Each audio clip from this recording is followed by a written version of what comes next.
आणि या सरपंचाचा भाऊ जो क्लिप मध्ये दिसतोय अध्यक्ष महोदय, आज टीव्हीवरती बोलतोय, 36 कॉल झालेत अध्यक्ष महोदय, 36 पैकी 35 कॉल या मुलांनी केलेत भावानी. माझ्या भावाचा प्राण घेऊ नका हो, त्याला सोडून द्या. आणि विष्णू चाटे सांगतोय 20 मिनिटात तुझा भाऊ घरी येईन, तू घाबरू नको. जर हे अगोदरच आणि शुक्रवारी अध्यक्ष महोदय त्या दलित समाजाच्या लेकराची जर फिर्याद घेतली असती अट्रॉसिटीची, किमान तहसीलदारकडे 107 तरी करायला पाहिजे होते अध्यक्ष महोदय.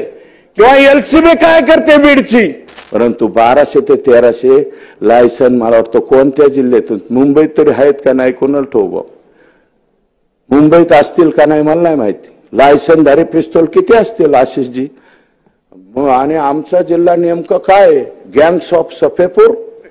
आजवर अनेकांनी बीडमधील सरपंच संतोष देशमुख हत्या प्रकरणातील घटनाक्रम सांगितला, त्याबद्दल भाष्य केलं. पण सुरेश धस यांनी बीड हत्या प्रकरणाचा अतिशय तपशीलवार घटनाक्रम सांगून या पूर्ण घटनेची सर्वांना थक्क करून सोडणारी कहाणी सांगितली. त्यामुळे नक्की सुरेश धस त्यांच्या भाषणात काय म्हणाले तेच पाहूयात. सुरुवातीला सुरेश धस यांनी बीड प्रकरणातील अगदी सुरुवातीपासूनचा घटनाक्रम सांगत विष्णू साटेशा या प्रकरणातील इन्व्हॉल्वमेंट बद्दल भाष्य केलं.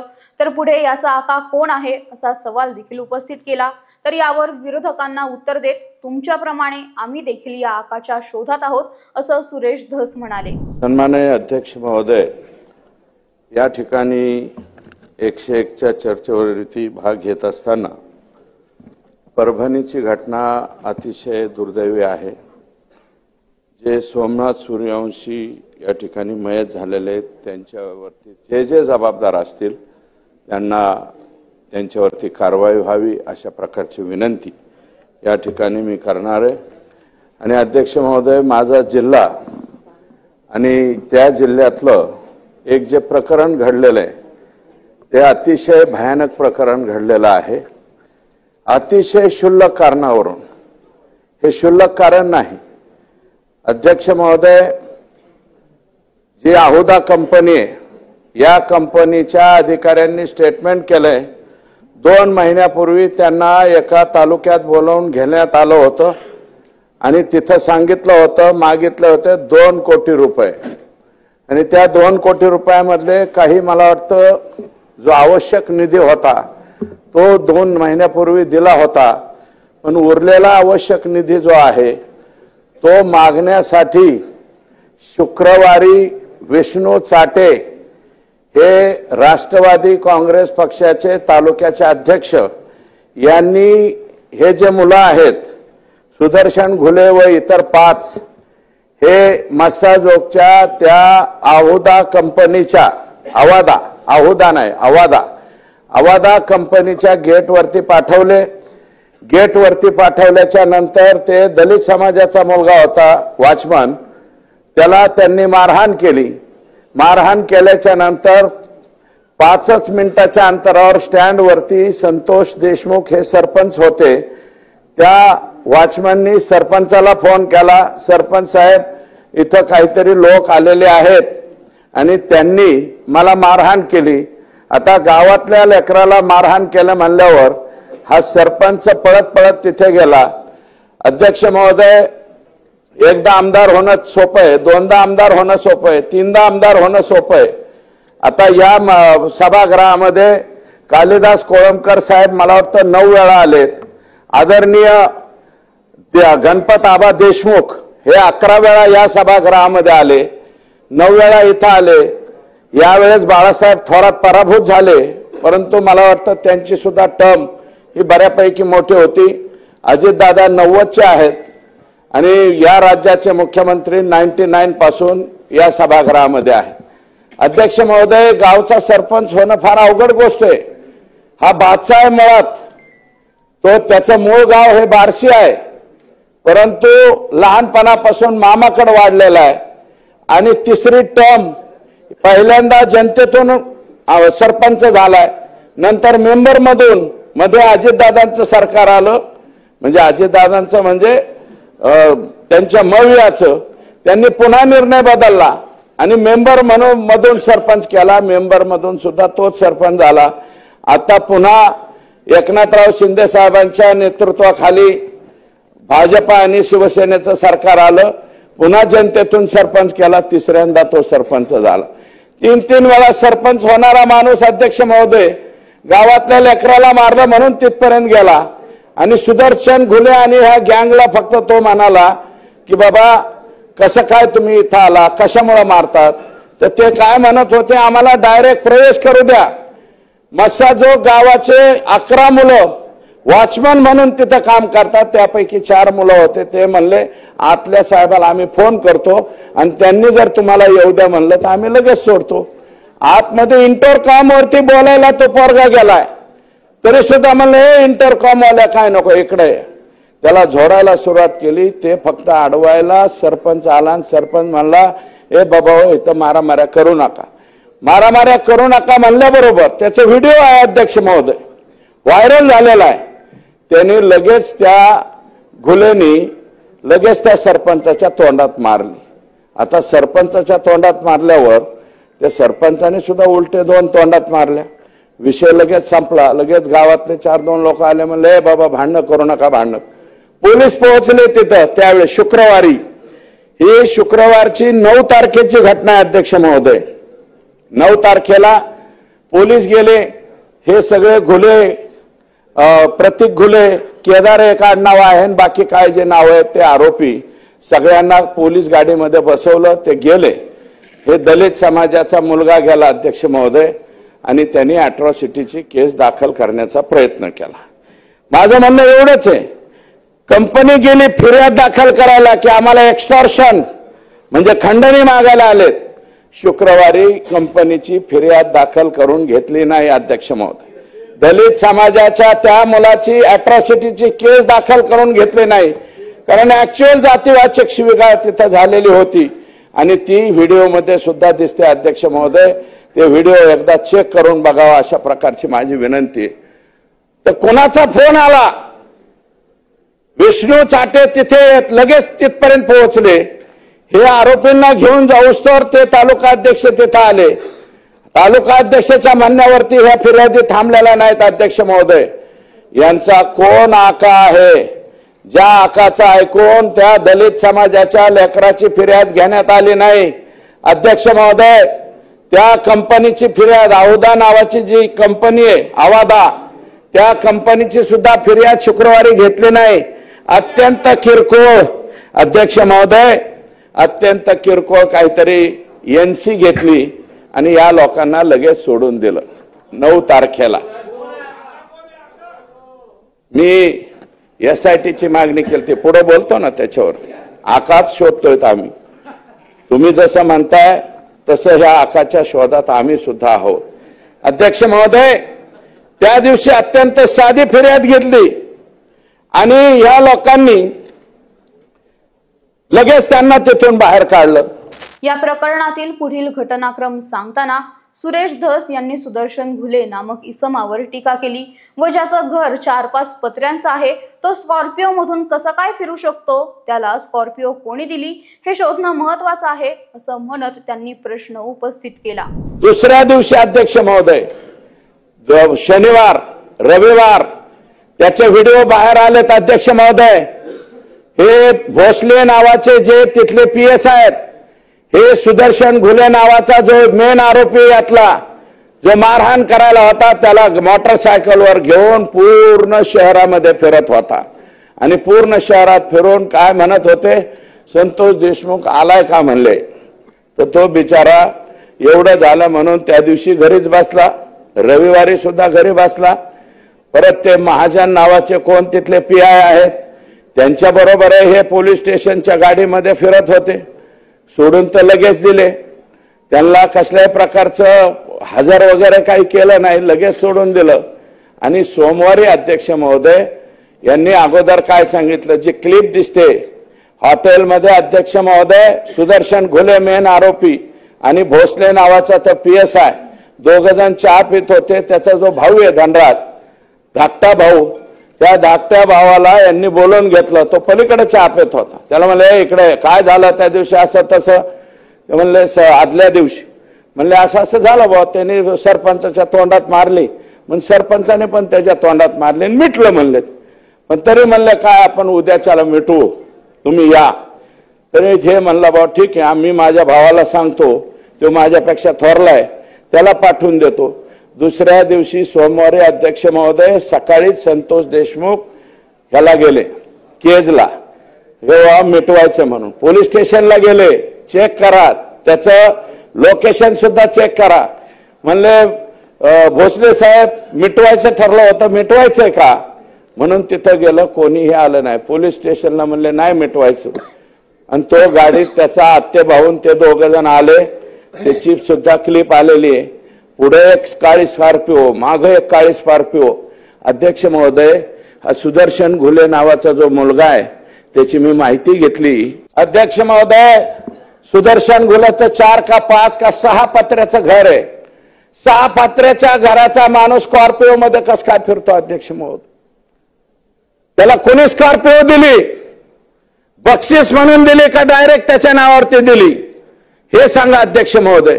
अध्यक्ष महोदय, बीड जिल्ह्याचा परभणीचा विषय झालेला आहे सूर्यवंशीचा, आणि शेजारीच आमचा बीड जिल्हा आहे.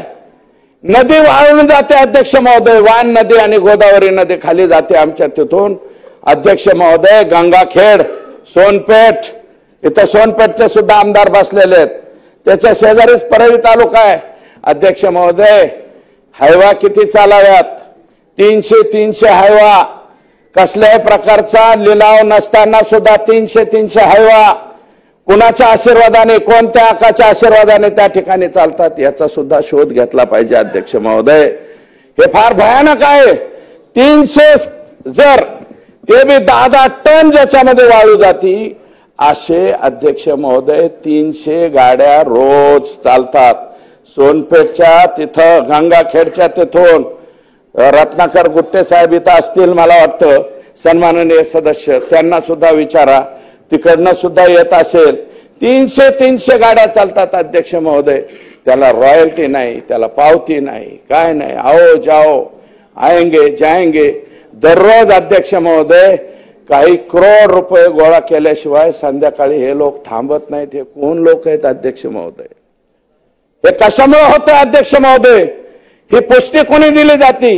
अवादा कंपनी तिथं आली, O2 कंपनी आली बीड जिल्ह्यामध्ये अध्यक्ष महोदय, रिन्यू पॉवर कंपनी आली, यशवंत सिन्हा साहेबांच्या मुलाची कंपनी येते.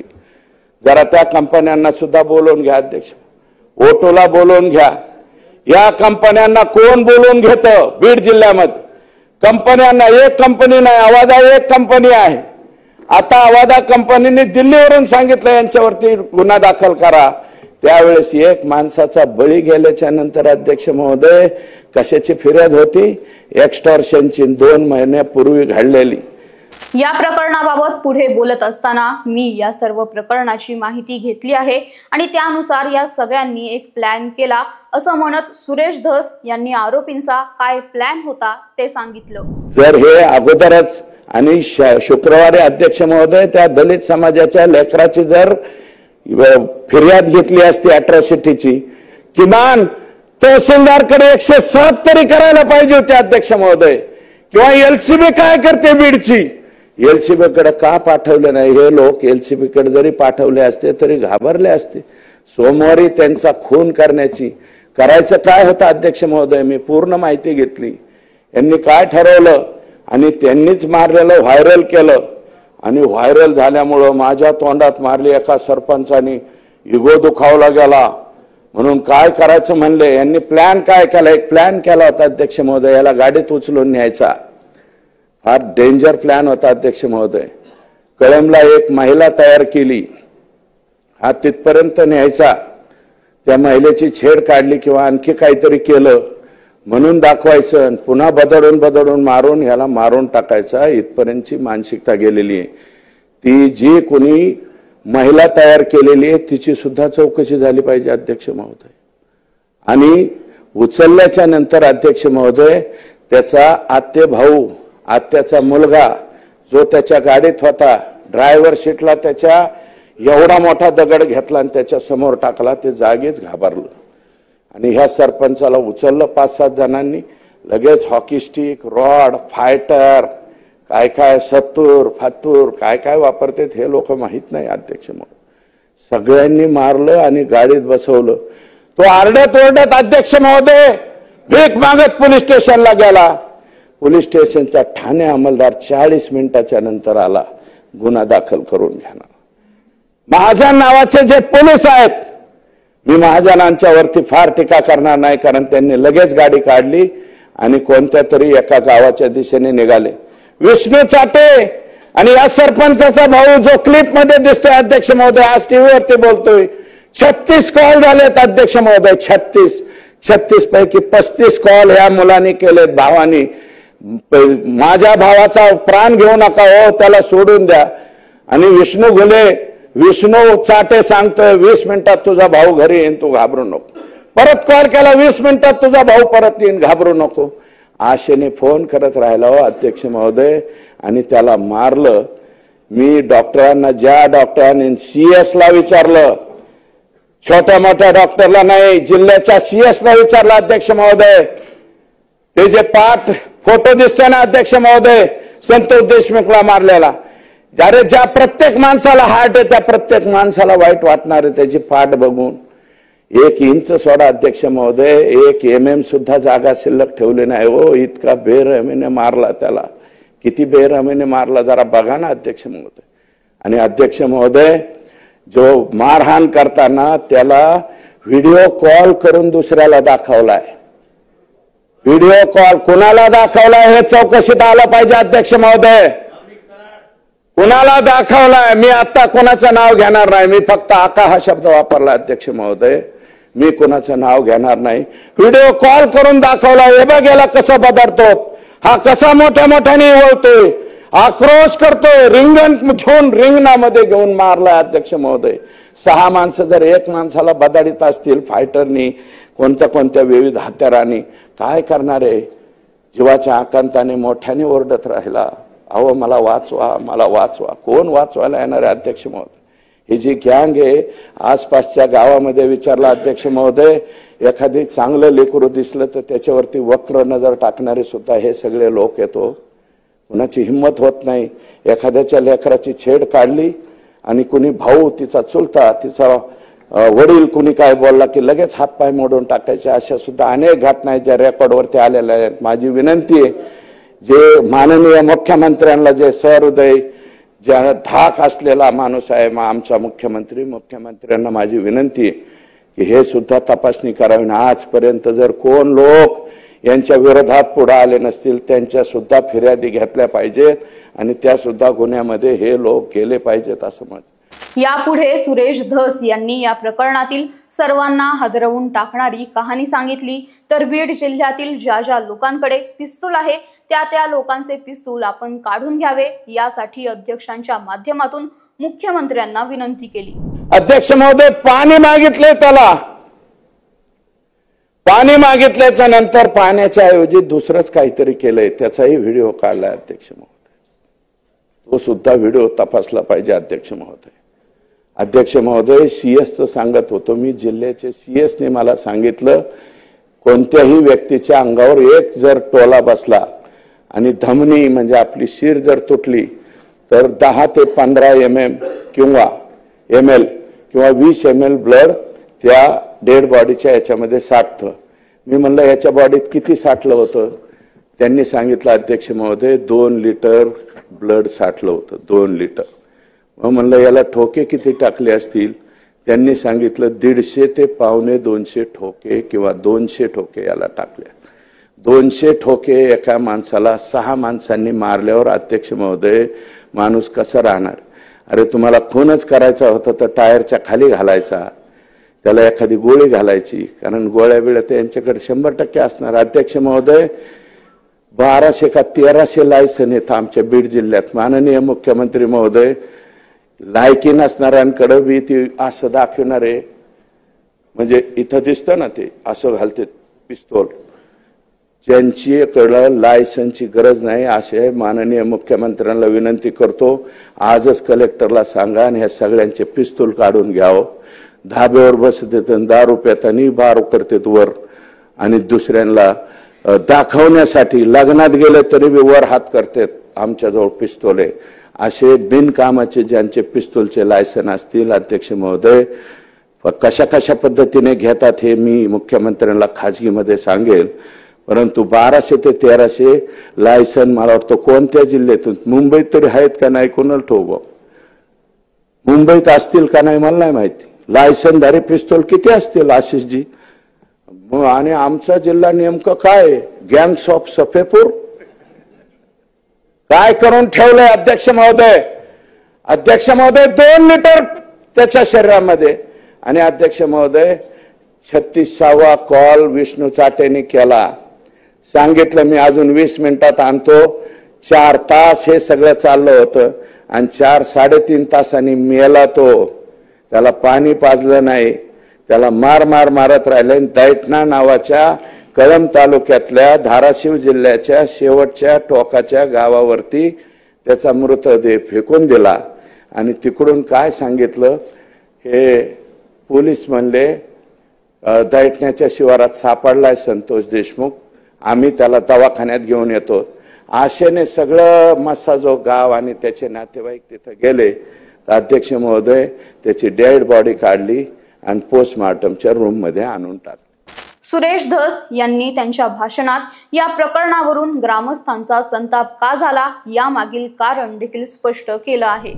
अध्यक्ष महोदय लोक चिडले. शुक्रवारी ज्यांनी कोणी फोन केलेला अध्यक्ष महोदय शुक्रवारी, आणि माझं मत आहे अध्यक्ष महोदय, राज्याच्या मुख्यमंत्र्यांना विनम्र विनंती अध्यक्ष महोदय, हे विमा कंपन्या आहेत ना, माणसाचे विमे उतरवतात, त्या कंपन्या आता नवीन टेक्निक वापरतायत तपासणीचं अध्यक्ष महोदय, खोटे विमे प्रकरण होऊ नये म्हणून. मागील 1 वर्षाचं रेकॉर्ड काढलं जातं त्याचं, तो कुठे गेला कुठं आला, तो खरंच जे कारण मृत्यूचं दाखवलंय तोच मेलाय का, कारण त्यांना विम्याच्या रकमा द्याव्या लागतात. अध्यक्ष महोदय त्याचं टेक्निक सुद्धा मुख्यमंत्री महोदयांना मी विनंती केलेली आहे यासाठी. अशा प्रकारे सुरेश धस यांनी बीड मस्साजोग येथील सरपंच संतोष देशमुख यांच्या हत्येमागील मनाला अतिशय वेदना देणारी कहाणी सांगत भावनिक पद्धतीने भाषण दिले. तर यावर तुमचे मत काय ते कमेंट करून नक्की सांगा आणि या व्हिडिओला लाईक, शेअर आणि महाराष्ट्र कट्टा या आमच्या YouTube चॅनलला सबस्क्राईब करायला विसरू नका. धन्यवाद.